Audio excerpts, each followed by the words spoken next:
We'll continue with Sri Ramana's teachings from the Spake Ramana. We're on number 79. What is realization?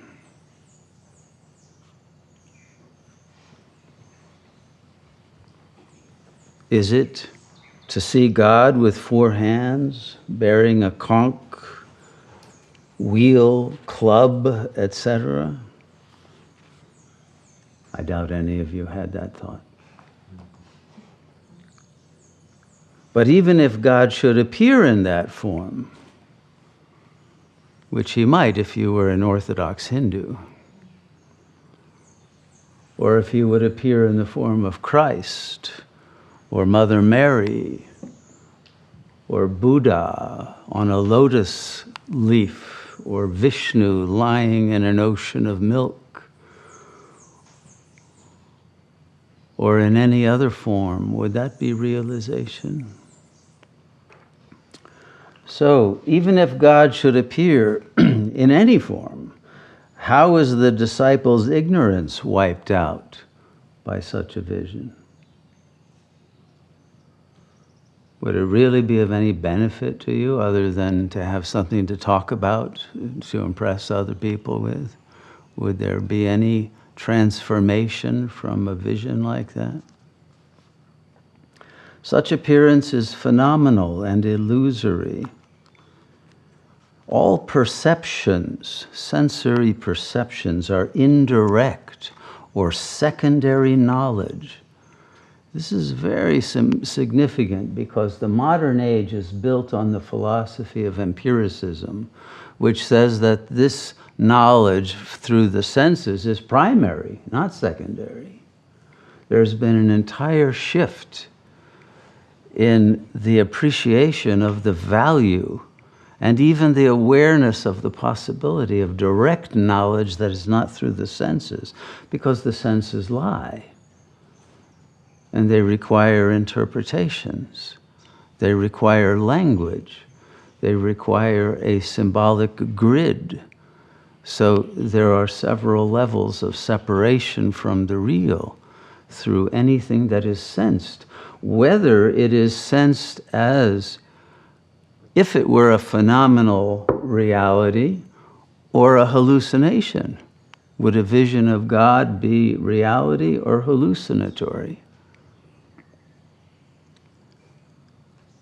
But aren't they both hallucinatory in the sense that they are simply projections that are emanating from the consciousness and causing a separation from the direct knowledge of the self that is in fact the dreamer and the cause of the dream of all that appears? So, Ramana goes on, the truth must be eternal realization. Eternal. Eternal doesn't mean perpetual. It doesn't mean, oh, if it lasts a long time, then it's real. If the vision doesn't go away. No, it's not that. Eternal is the now. It's what takes you out of time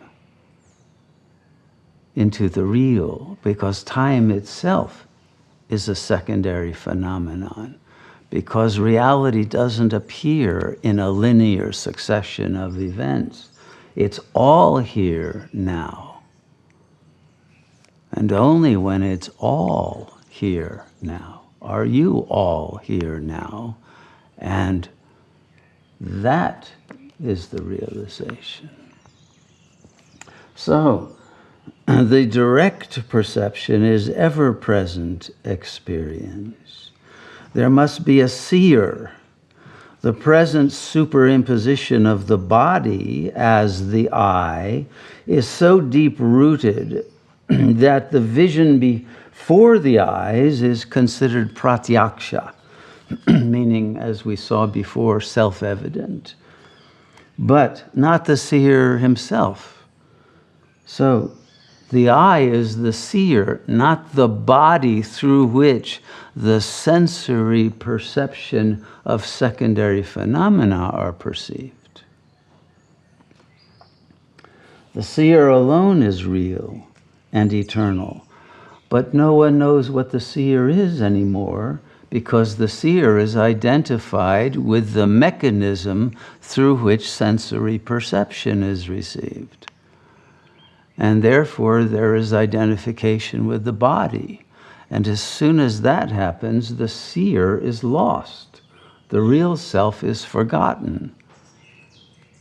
And once there is identification with the body, because the body's mortal, it suffers pain, it's very hypersensitive to change, there's anxiety, there's fear. And then to compensate that, there are defense mechanisms.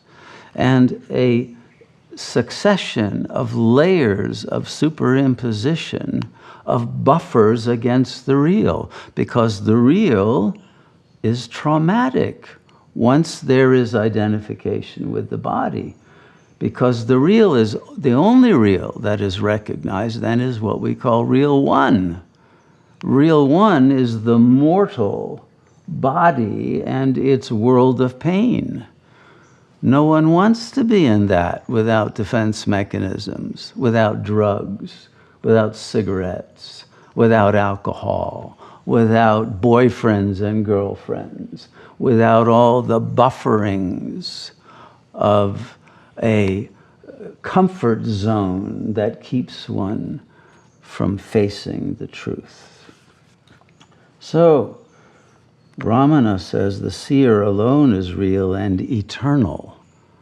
If you are not the eternal seer, you're not the real seer. You are simply a subject, meaning subjected to the phenomenal matrix of karma that creates particular events that get seen in order to awaken you. And often it's only pain and sickness and suffering that can awaken you. And therefore that karma becomes the engine of liberation until one has discovered who is the seer and that you are the creator of your own karma, not the victim of it. So, abiding in the self and being the self, not seeing the self, because the self can't be seen. The self isn't a Hindu god or a Christian god or a god of any kind that can be perceived with the eyes. And so it is being the self that is realization. Now, you know, Hinduism is a very late form of what was called the Adi Sanatan Dharma. And originally, they didn't have four-armed gods and this whole panoply of gods and goddesses of different shapes, including the theriomorphic ones, the animals, and the gods who would incarnate as animals or as trees or as other kinds of beings that created a kind of a pantheistic approach to reality. But that was already a secondary metaphoric attempt to explain the fact that all is God, all is the one self. But the original form in which God was worshipped was as a candle flame.